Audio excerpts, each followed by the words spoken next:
Princess Rhina binalik na. Pero bago po yan pakisuportahan po natin ang ama ng Kalingap na si Val Santos Matubang at Kalingap Rab pati na ang viewers. Maraming salamat po. Sobrang naawa nga si Kuya Rab kay Rhina at kumanta pa nga si Rhina sa videoke at nagulat si Kuya Rab dahil maganda ang boses ni Rhina. Kasama nila Kuya Rab ang asawa niya at ibang team Kalingap sa isang celebration. At kumanta nga din si Kuya Rab, magaling din pala itong kumanta. Sobrang saya nga ng Team Kalingap sa pag-celebrate ng pagbabalik ni Rhina. Halata na sobrang hirap ang pagsubok ni Rhina sa buhay at sabi nga ni Kuya Rab na andyan sila palagi para kay Rhina para tumulong.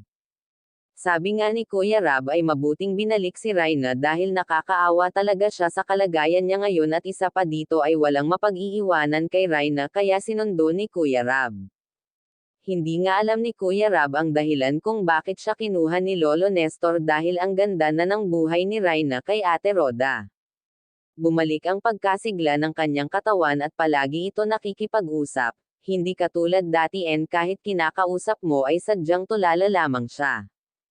Hindi na rin ito sinusumpong ang kanyang sakit dahil halata naman na maalaga talaga ito si Ate Roda at mahal na mahal niya ito higit sa isang anak pa ang kanyang turing sa kanya, kaya maraming salamat sa Team Kalingap sa patuloy na pagtulong kay Rhina. Hanggang dito na lang po at maraming salamat po. Please like, share and subscribe my channel.